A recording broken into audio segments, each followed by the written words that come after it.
Okay.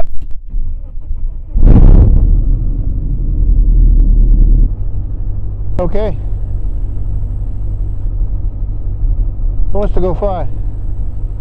I know I do. It's been a while. We've had so much smoke and haze and just not good weather for flying recently. It's been tough to get a flight in, but Gerald wants to go fly this morning. We're going to attempt to go down to Carrollton and have some breakfast. May end up being just a little local flight depending on the visibility, just because it's kind of yucky. I mean, it's beautiful here, but some of the stations around are reporting marginal VFR stuff, and so. Hey, Gerald. Hey. Yeah, it's clearing a million here. I'm going to go probably this is going to end up being probably just a little local flight. But I am going to take off. It's just beautiful here locally. I'm going to go up and take a look around and just see what it is. I'll probably head south, but as soon as I see anything that's remotely uncomfortable visibility-wise, I'm just going to turn around and come back home. Yeah.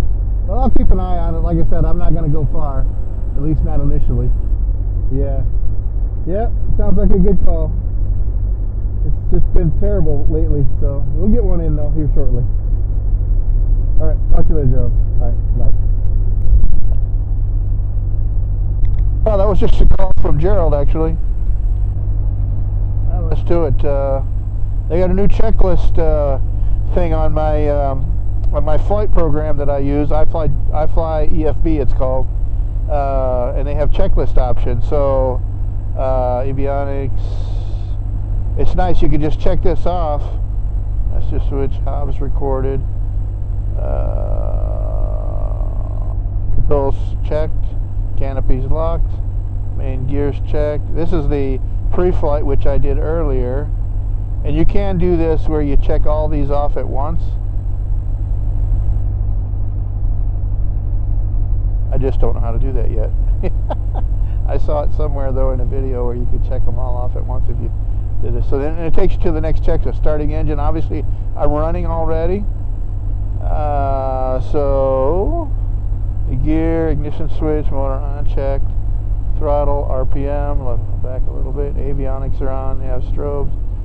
Flaps. Let's do that. That's got that. Okay, taxi checklist. The canopy's latched 3 ways. The seat belts are fastened. Altimeter, I set that already. Instruments checked. Taxi light, I'll get that momentarily. Matter of fact, I'll just get it now. That way I can check it off. Parking brake is off. Brakes and steering check once we go. Before takeoff, electrical check. That checks. And the fuel pump checks. Coolant temperature is a minimum of 125. I check the controls. Flaps are 15.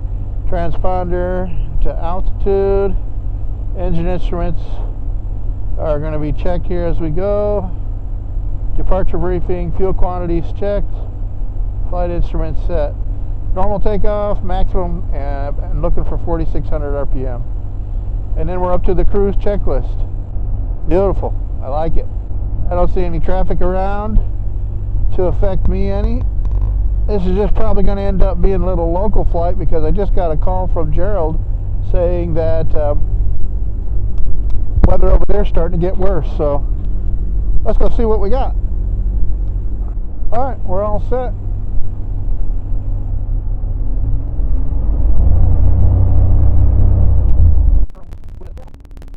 Away we go.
smoke, no haze, no nothing.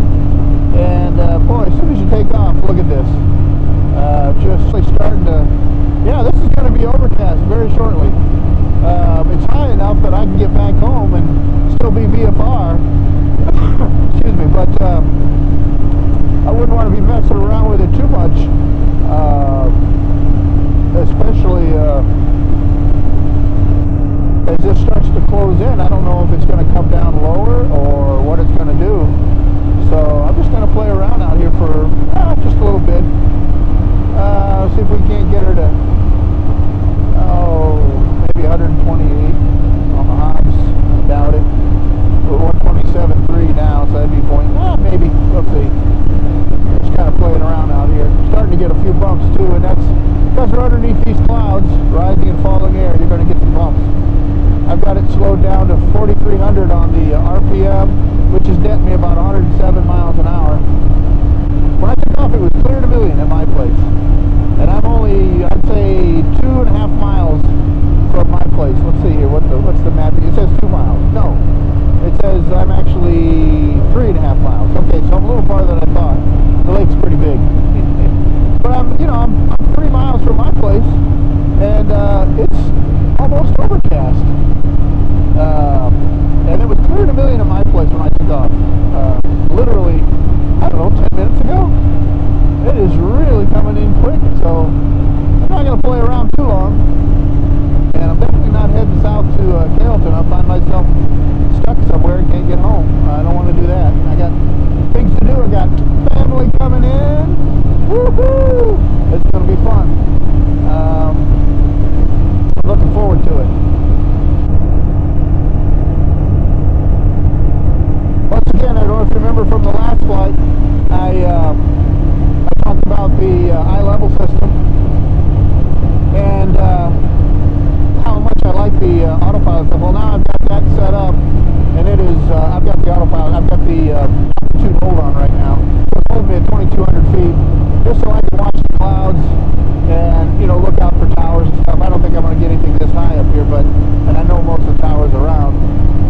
Plus the eye level, or the iFly EFB actually points out the towers to me also. But I've got it on altitude hold. It's holding 2,200 real nice. 2,200 exactly, as a matter of fact. I put that adjustment in from the last flight. It's working real well. What I was going to do today is I was going to talk about my iFly EFB program that I'm using, that I really, really like. They just came out with a new setup, and you might have seen me on just before takeoff. They've got a checklist program now that's in the system where you can put your checklist in there for your specific airplane, and it'll run you through all your checklists, so you can make sure that you're not forgetting anything before you go. It's just a wonderful idea. You don't have to have the paper checklist anymore. And also with this update, it has the weight and balance. So you can put your airplane in, all the weights and stuff, and you can do your weight and balance before every flight to make sure you're good there. I know with most of these little airplanes, these experimental two-seaters, once you do the weight and balance a few times, you pretty much know what you got, you know what you can take. If you want to figure it, you can, and it's nice to have all that information, that data in there. So if you have an unusual load that you don't normally carry, you can get in there and figure it out. Figure out what you got. Yeah, but today I was going to go through that, and I'm going to do a video on that iFly EFB, which I really, really like. But I'm just not going to do it today, just because the weather's so bad. I'm not going to fly very long, and I'll catch you on the next flight, and or whatever I can to do the video on that part of my avionics package, what I'm using for avionics. I've been getting ready for company. Carl, the girls, Kristen and the girls are all coming. I got, for the 4th of July, Mom and Loretta are coming. I got the guy that farms my land, I hope he's coming. He says he's going to try to make it. Mike's talking about coming. The neighbors are going to swing by. They've got kids that are going to be in there at their place. They're going to come watch some fireworks. but I set off a big bunch of insane number of fireworks on the 4th, so that'll be fun. So we're getting ready for that. I've been fusing fireworks, taking care of all that stuff, and going pretty well. I still got it bad all these years later. It's crazy. Well, let's see here. Down here at the other end of the lake, we're at 127.6 on the Hobbs. I wouldn't mind getting to 128 today. Trying to build time on this. It's basically proven it. My plan is to go to Nebraska at the end of July, beginning part of August that week. I'm going to try to pick out a chunk of time where the weather looks good. Do all my flying dark 30 in the morning. Crack of dawn, I might take off 30 minutes before sunrise just to be legal, because that's where your weather's almost always the best. You got less wind, you got smooth air. I can go super fast. I can be, I'm going to make 2 stops on the way out there, I believe. Mostly because, like I said, I got about a 2-hour butt. I'm going to fly for a couple hours, 2.5, maybe 3. Stop, get a sandwich, breakfast maybe, refill up with fuel, do it again, stop, and then go to the destination. And hopefully I can do that before, bad winds and stuff start picking up. Out in Nebraska, get out that way, it starts to get windy in the afternoon. It can get pretty uncomfortable, but blustery. Hopefully I can be on the ground early, because I leave so early in the morning here. And I'm going to do the same thing a week later, or however long I end up on there. I'm going to turn around and come back just to crack of dawn. I love to fly in the morning real early, just because it's just so beautiful and nice and smooth and comfortable, and you can go fast and do whatever you want to do. Not a ton of wind. You can go up high and get tailwinds if you want, but it's still smooth, typically in the mornings early. Alright, let's spin around.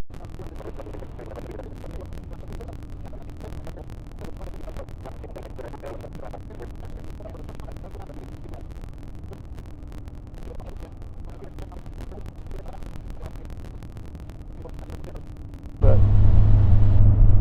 EFB is telling me caution terrain because, well, there's terrain down there. And it doesn't know that I'm going into an airport. I've got to talk to them. I want to call them and see, is there a way that I can designate in the software my place as an airport to have it inhibit those terrain warnings as I approach to land at my place.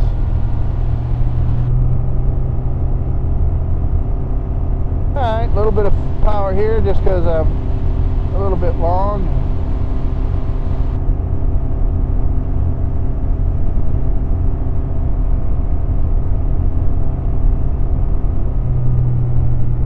A little bit high, and a little bit not fast, but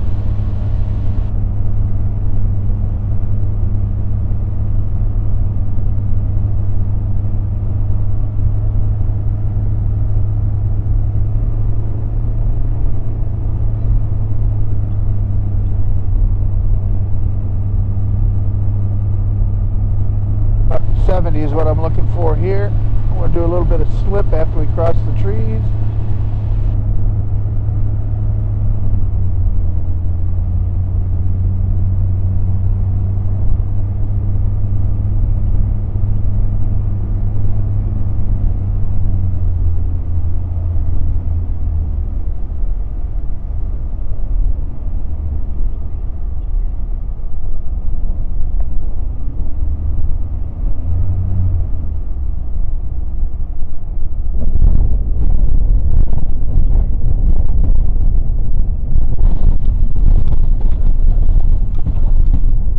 Nice and easy today. 600 feet left and hardly any brakes at all. That slipping really helps a lot. You don't have to add a bunch of speed coming in. If I do a slip to land the airplane, as I cross the trees on the other side of the road off of my property, I slipped the airplane. I've been working on that recently. So I slipped the airplane to come down, so I lose altitude just past the trees, but I don't gain any airspeed in that process. So I'm losing altitude without. Before I was just lower in the nose. Well, of course you're going to gain airspeed there. Well, then you got to bleed that energy off, so that means floating. And you know, I don't have a lot of runway for floating. So that slip really is helping me a lot. I've noticed more consistency of my landings here recently, that I'm able to touch down and land much shorter than I have been able to.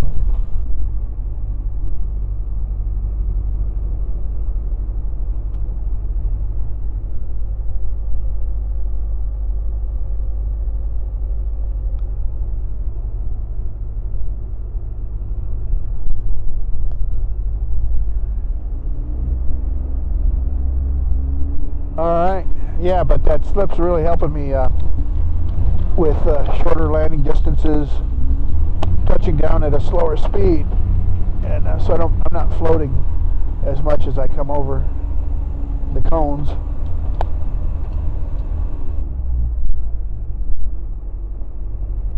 Alrighty then. Hey, subscribe if you haven't already. I always forget to say that till right at the end. Appreciate you watching, guys. We'll see you next time. Have a great one. Next time we'll actually go somewhere. See ya.